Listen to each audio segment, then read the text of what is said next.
चलो बच्चों, ये प्रश्न को देखते हैं। तो प्रश्न में हमें अभिकथन दे रखा है, किसी वस्तु का विद्युतीय प्रतिरोध उसकी लंबाई में वृद्धि के साथ घटता है। रीजन दे रखा है, तर्क, किसी वस्तु का विद्युतीय प्रतिरोध उसके अनुप्रस्थ काट के क्षेत्रफल के वृद्धि के साथ बढ़ता है। यहाँ 4-5 विकल्प दे रखा है, ए, बी, सी, डी तथा ई। आइए मुख्य अवधारणा की चर्चा करते हैं। मुख्य अवधारणा। तो अभिकथन हमें क्या दे रखा है, किसी वस्तु का विद्युतीय प्रतिरोध उसकी लंबाई में वृद्धि के साथ घटता है।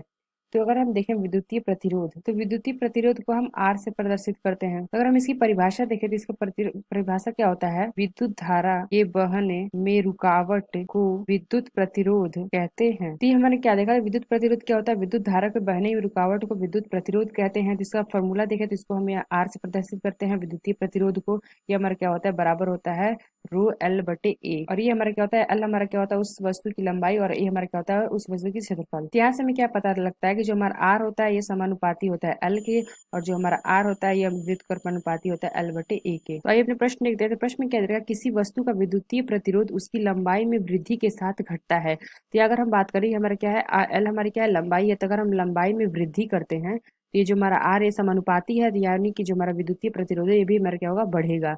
यानी कि अगर हम लंबाई में वृद्धि करेंगे तो जो हमारा आर है यानी कि विद्युतीय प्रतिरोध ये भी हमारा बढ़ेगा। लेकिन प्रश्न में क्या दे रहा है, किसी वस्तु का विद्युतीय प्रतिरोध उसकी लंबाई में वृद्धि के साथ घटता है।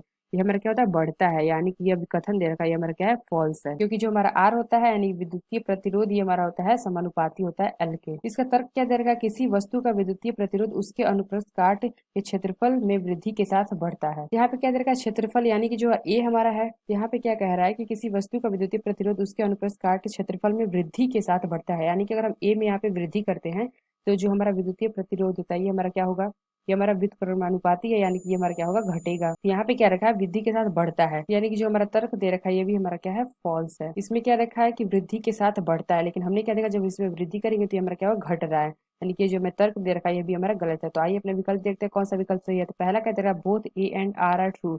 यहाँ पे हमने क्या देखा, दोनों हमारा क्या है, गलत है, इसलिए यह विकल्प हमारा गलत होगा। बी क्या दे रखा है, both A and R are true. यह भी हमारा क्या होगा, गलत होगा, क्योंकि हमारे दोनों क्या है, फॉल्स है। सी क्या दे रखा है, A is true but R is false. ये भी हमारा विकल्प गलत है। डी क्या दे रखा है, A is false but R is true. ये विकल्प भी हमारा गलत होगा। ई क्या दे रखा है, both A and R are false. यहाँ पे हमने क्या देखा, जो हमारा ए है और आर है यानी कि अभिकथन और तर्क दोनों गलत है, इसलिए यह विकल्प हमारा सही होगा, यानी कि ऑप्शन ई। तो आशा करते हैं आपको समझ में आया होगा। धन्यवाद।